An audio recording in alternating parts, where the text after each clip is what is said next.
रागिनी और प्रकृति ने आखिर ऐसा फैसला क्यों लिया? प्रकृति और रागिनी दोनों पक्की सहेलियां हैं। बचपन से ही दोनों साथ में ही स्कूल जाया करती थीं और एक ही साथ स्कूल में एक ही टेबल पर बैठा भी करती थीं। उन दोनों की बहुत ही गहरी दोस्ती थी। सब लोग उनकी दोस्ती की मिसालें देते थे। दोनों एक ही स्कूल, एक ही क्लास में और दोनों का घर भी आसपास है, जिस कारण स्कूल के साथ साथ बाकी का भी समय दोनों का एक साथ ही गुजरता है। रागिनी और प्रकृति एक ऐसे समाज में रहती है जो पुरुष प्रधान है, जहाँ स्त्री का कोई महत्व नहीं है। उसके जज्बातों और इच्छाओं का तो कोई भी मोल नहीं जानता। स्त्रियों को गाय भैंस जानवर से ज्यादा नहीं आंका जाता।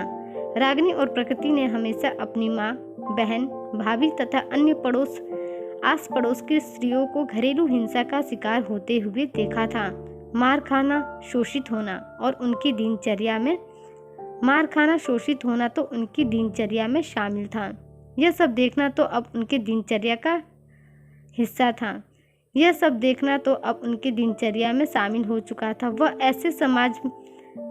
ऐसे समझ में रहती थी जहाँ स्त्री का सम्मान नहीं होता था। रागिनी की माँ का देहांत भी शराबी पिता की मार से ही हुआ था। रागिनी और प्रकृति को भी कितनी भी बार अपनी इच्छाओं का हनन करना पड़ता था। वो दोनों एक ऐसे माहौल में नहीं रहना चाहती, पर उनके पास और कोई अन्य मार्ग भी नहीं था। प्रकृति पढ़ने में बहुत अच्छी थी। वह पढ़ लिखकर अपनी स्थिति सुधारना चाहती थी, लेकिन रागिनी का मन पढ़ाई में नहीं लगता था। दोनों ने अपनी स्कूल की पढ़ाई पूरी की और कॉलेज में दाखिला लिया। कुछ ही समय के बाद बालिग होते ही उनकी शादी की चर्चाएं चलने लगी। रागिनी के पिता ने कॉलेज का तीसरा साल पूरा होने से पहले ही उसके हाथ पीले कर दिए और प्रकृति ने अपनी कॉलेज की पढ़ाई पूरी होने के बाद कानपुर की एक कंपनी में जॉब के लिए आवेदन दे दिया और उसे वो जॉब मिल भी गई। प्रकृति को पूरा भरोसा था कि यह जॉब उसे मिल ही जाएगी। प्रकृति के कानपुर जाने पर भी पिता और भाई ने बहुत रोक लगाई, लेकिन प्रकृति इस माहौल से बस दूर जाना चाहती थी। उसे ऐसा मौका शायद ही मिलता, इसलिए प्रकृति ने एड़ी चोटी का जोर लगा दिया और लड़ झगड़ कर कानपुर चली गई। काफी समय बीत जाने के बाद एक दिन प्रकृति की माँ ने फोन पर बताया कि रागिनी हॉस्पिटल में भर्ती है। बेटी का जन्म होने के कारण उसके पति ने उसे मार मार कर अधमरा कर दिया। आए दिन रागिनी के साथ उसका भाई और पिता मारपीट करते हैं। अगर अब जल्दी से कुछ नहीं किया गया तो उसके साथ कुछ बुरा हो सकता है। हालत बहुत गंभीर है रागिनी की। यह सुनते ही प्रकृति की आंखों के सामने अंधेरा सा छा गया। उसने फौरन ही टिकट कराई तो एक सप्ताह के बाद का टिकट मिला।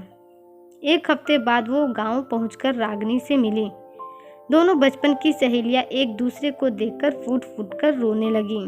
रागिनी की हालत देखकर प्रकृति ने फैसला किया कि रागिनी को और उसकी बेटी को अपने साथ ले जाएगी, लेकिन परिवार वाले नहीं मानेंगे। इस डर से उन्होंने चोरी छुपे ही भाग जाने का निर्णय ले लिया और उसी रात वो तीनों दिल्ली चले गए। प्रकृति ने घर पर एक चिट्ठी छोड़ दी जिसमें लिखा था कि मैं रागिनी और उसकी बेटी को अपने साथ ले जा रही हूँ और अब कभी वापस नहीं आऊँगी। कई साल बीत गए। प्रकृति, रागिनी और उसकी बेटी परी तीनों साथ में रहते हैं कानपुर में। प्रकृति घर का खर्च चलाती है, घर के बाहर के सारे काम निपटाती है।